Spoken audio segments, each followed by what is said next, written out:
എല്ലാവർക്കും റീബോൺ രുചിയുടെ പുതിയൊരു വീഡിയോയിലേക്ക് സ്വാഗതം. അപ്പോൾ ഇന്ന് ഞാൻ വന്നിട്ടുള്ളത് നല്ലൊരു ബ്രേക്ക്ഫാസ്റ്റ് റെസിപ്പിയൊക്കെ ആയിട്ടാണ് കേട്ടോ.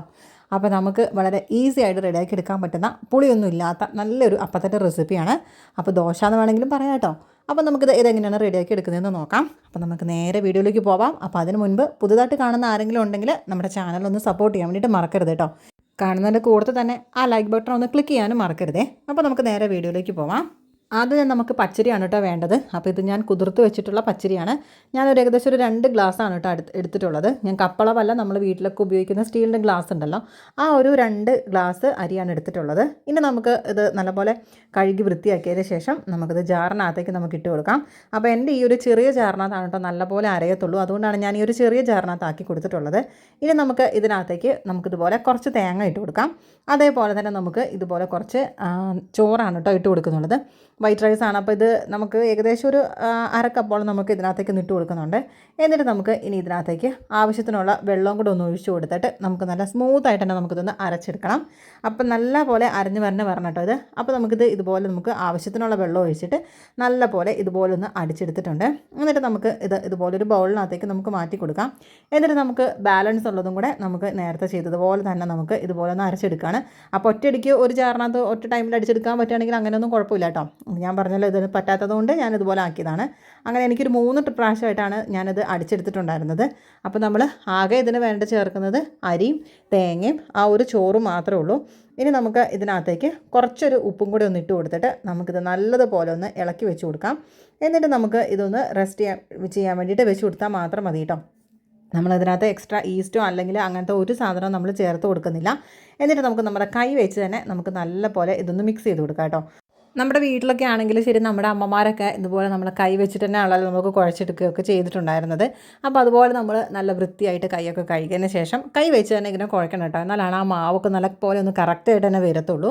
അപ്പം ഈ ഒരു കൈയും ഈ ഒരു മാവും തമ്മിൽ എന്തോ ഒരു ബന്ധമുണ്ട് കേട്ടോ. അതുകൊണ്ടാണ് നല്ലപോലെ ഒന്ന് പെർഫെക്റ്റ് ആയിട്ട് വരികയൊക്കെ ചെയ്യുന്നത്. അപ്പോൾ ഇതാ നല്ല പോലെ നമുക്ക് കുറച്ച് നേരം തന്നെ ഇത് നല്ലപോലെ ഒന്ന് ഇതുപോലെ ഒന്ന് കുഴച്ച് മിക്സ് ആക്കി എടുക്കണം. എന്നിട്ട് നമുക്ക് ഇതൊന്ന് അടച്ച് വെച്ച് നമുക്കൊരു പിറ്റേ ദിവസം രാവിലെ തന്നെ നമുക്ക് ഇതൊന്ന് ഓപ്പൺ ചെയ്ത് നോക്കാം കേട്ടോ. അപ്പോൾ ഇതിനകത്ത് ഈസ്റ്റോ അല്ലെങ്കിൽ അങ്ങനത്തെ അപ്പക്കാരോ ഒന്നും നമ്മൾ ഇതിനകത്തേക്ക് ചേർത്ത് കൊടുത്തിട്ടില്ല. ഇനി നമുക്ക് ഇതൊന്ന് അടച്ച് വെച്ചിട്ട് നമുക്ക് ഏകദേശം ഒരു ഞാൻ വൈകുന്നേരമാണ് കേട്ടോ ഇത് അരച്ച് വെച്ചിട്ടുള്ളത്. നമ്മൾ ഈസ്റ്റൊന്നും ചേർക്കാത്തത് കൊണ്ട് തന്നെ നമ്മൾ ഇത് വൈകുന്നേരം അരച്ച് വെച്ചിട്ട് പിറ്റേ ദിവസം ആകുമ്പോഴത്തേക്ക് ഇതുപോലെ ആയിട്ടുണ്ടാവും. അപ്പോൾ ഒരുപാട് പുളിച്ചു പോവോ അല്ലെങ്കിൽ അങ്ങനത്തെ ഒരു സംഭവവും ഇല്ല. എന്നാലൊട്ട് പുളിച്ചിട്ടും ഉണ്ട് താനും. കാരണം പുളിച്ചിട്ടില്ലെങ്കിൽ നമുക്ക് ഒരിക്കലും ആ ദോശ നമ്മൾ എന്തുണ്ടാക്കിയാലും അതേ ഒരു അങ്ങനെ മരച്ചിരിക്കുമല്ലോ, അതായത് ഒരു സോഫ്റ്റും ആയിരിക്കില്ല. പക്ഷേ ഇത് നോക്കിക്കോ നിങ്ങൾ, ഞാൻ ഉണ്ടാക്കി വരുമ്പോൾ കാണിച്ചു തരാം. അപ്പോൾ ഇതുപോലെ കണ്ടില്ലേ, അത്യാവശ്യം പുളിച്ചിട്ടുമുണ്ട്. നമ്മൾ വൈകുന്നേരം തന്നെ ഇത് ആട്ടി വെച്ചതുകൊണ്ടാണ് ഇതുപോലെ ആയിട്ടുള്ളത്. അപ്പോൾ നമ്മളിനി ഇതിനകത്ത് ഈസ്റ്റോ അല്ലെങ്കിൽ എന്തെങ്കിലുമൊക്കെ ഇട്ടിട്ടുണ്ടെങ്കിൽ ഒരുപാട് പുളിയായി പോവുകയും ചെയ്യും. അപ്പോൾ ഇനി നമുക്കിതുപോലെ ഒരു പാൻ എടുത്ത് വെച്ചിട്ട് അതിനകത്തേക്ക് നമുക്ക് എത്രയാണോ മാവ് ഒഴിച്ച് കൊടുക്കുന്നത് അപ്പോൾ ഞാനിതുപോലെ ഒന്ന് ഒഴിച്ച് കൊടുത്തിട്ടുണ്ട്. എന്നിട്ട് നമുക്ക് ഇതുപോലെ ദോശ ചുടുന്ന പോലെ തന്നെ നമുക്ക് ഇതുപോലെ ഒന്ന് ആക്കിയെടുക്കാം. എന്നിട്ട് നമുക്കിനി അതൊന്ന് അടച്ച് വെച്ചിട്ട് നമുക്ക് ഒരു സൈഡ് ആയി കഴിയുമ്പോൾ നമുക്കിതിനൊന്ന് തിരിച്ചിട്ടും കൂടെ കൊടുക്കാം കേട്ടോ. അപ്പോൾ ഇത് കണ്ടില്ലേ, നല്ല പോലെ തന്നെ ഇത് സെറ്റായിട്ട് തന്നെ വന്നിട്ടുണ്ട്. അപ്പോൾ നമ്മൾ അപ്പക്കാരോ അല്ലെങ്കിൽ ഈസ്റ്റോ ഒന്നും ഉപയോഗിക്കാതെയാണ് കേട്ടോ നമ്മളിത് ശരിയാക്കി എടുത്തിട്ടുള്ളത്. അപ്പോൾ കുറച്ച് ഒന്ന് ഫ്ലെയിം കുറച്ചിട്ടിട്ട് നമ്മൾ കുറച്ച് നേരം കൂടെ വെക്കുവാണെങ്കിൽ കുറച്ചും കൂടെ ഒന്ന് സ്ട്രോങ് ആയിട്ട് വേണമെങ്കിൽ അങ്ങനെ, അതായത് നല്ല ക്രിസ്പി ആയിട്ട് വേണമെങ്കിൽ അങ്ങനെ വേണമെങ്കിൽ നമുക്കിത് ചെയ്തെടുക്കാവുന്നതേ ഉള്ളൂ കേട്ടോ. അപ്പോൾ ഞാനത് വേഗം ചുട്ടെടുക്കുകയാണ് ചെയ്യുന്നത്. അപ്പം ഇതുപോലെ നല്ല സോഫ്റ്റ് ആയിട്ടുള്ള അപ്പം നമുക്കിവിടെ റെഡി ആയിട്ട് വന്നിട്ടുമുണ്ട്. അപ്പോൾ നമുക്കിതുപോലെ ബാക്കിയുള്ളതും കൂടെ ഒന്ന് ചുട്ടെടുക്കാം കേട്ടോ. അപ്പോൾ ഇതിനാണെങ്കിൽ നമുക്ക് നല്ല ചെറുപയറിൻ്റെ നമ്മൾ ഉള്ളിയും ചെറുപയറും ഒക്കെ കൂടെ ഇട്ടിട്ട് നമ്മളിങ്ങനെ വെക്കില്ല, തേങ്ങ അരയ്ക്കാതെ വെക്കുന്നത്, അതൊക്കെ ആണെങ്കിൽ നല്ലൊരു കോംബോ ആണ് കേട്ടോ. അല്ലെങ്കിൽ നമുക്ക് ചിക്കൻ കറി ആണെങ്കിലും ശരി, കടലക്കറി ആണെങ്കിലും ശരി, നമുക്കിതിൻ്റെ കൂടെ നല്ല അടിപൊളി കോംബോ ആയിട്ട് ഉപയോഗിക്കാൻ വേണ്ടിയിട്ട് പറ്റും. അപ്പോൾ എന്തായാലും നിങ്ങൾ ഒരു ദിവസമെങ്കിലും ഈ ഒരു രീതിയിൽ ബ്രേക്ക്ഫാസ്റ്റ് ഒന്ന് റെഡിയാക്കി നോക്കാൻ വേണ്ടിയിട്ട് മറക്കരുത് കേട്ടോ. അപ്പോൾ നമുക്ക് എല്ലാവർക്കും ഈ ഒരു വീഡിയോ ഇഷ്ടപ്പെട്ടു എന്ന് വിചാരിക്കുന്നു. പുതിയൊരു റെസിപ്പിയായിട്ട് നമുക്ക് അടുത്ത് തന്നെ കാണാം.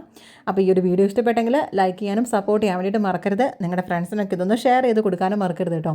പുതിയൊരു റെസിപ്പിയായിട്ട് നമുക്ക് അടുത്ത് തന്നെ കാണാം. Thanks for watching. ബൈ.